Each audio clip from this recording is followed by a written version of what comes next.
দেখো বন্ধুরা, অনেক দিন হয়েছে বাড়িতে নাই।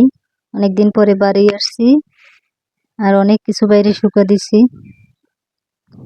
গ্রামে থাকলে তো বুঝতেই পারেন যে কত কিছু করতে হয় আমাদের। লাকড়ি শুকা দিছি, আকাশে প্রচন্ড মেঘ হয়েছে। এখন আমি লাকড়িগুলো নিয়ে যাব ঘরে। এটা হলো আমার রান্নাঘর। এই রান্নাঘরে সব লাকড়িগুলো এখন ঢুকাই রাখবো। অনেক কাপড় চোপড় রয়েছে বাইরে।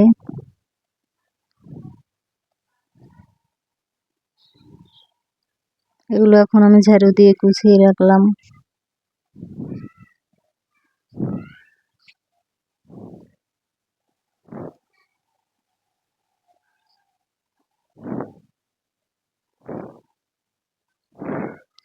বাইরে এত মেঘ হয়েছে, কাপড় চোপড় গুলোকে নিয়ে আমি এখন ঘরে রাখবো।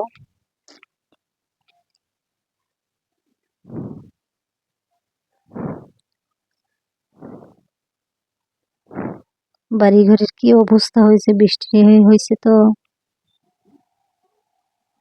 চারিদিকে তাকানো যায় না। বৃষ্টির জন্য ঘর বাড়ি একেবারে নোংরা হয়ে গেছে।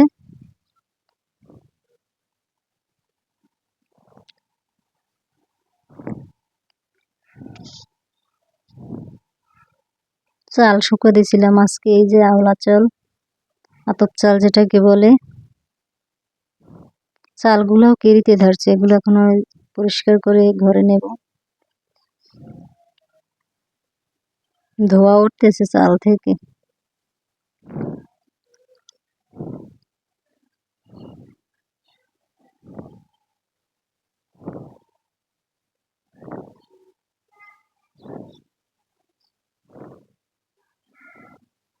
আরো কিছু লাকড়ি রয়েছে আমার,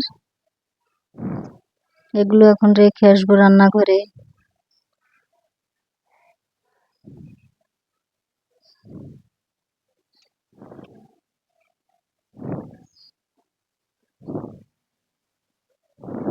আমার আজকের কাজকর্ম অনেকটাই গুছিয়ে ফেলেছি। দেখো কত মেঘ আকাশে, কালো মেঘ হয়েছে। কাজের শেষে আমরা এসে এখানে একটু রেস্ট নেই, সবাই বসি গল্প গুজব করি। এটা হলো আমাদের চাটাম ঘর।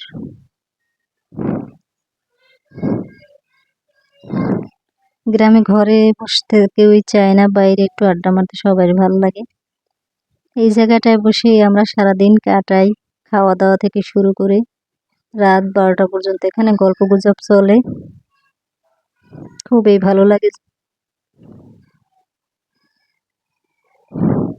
এই ছিল আজকের আমার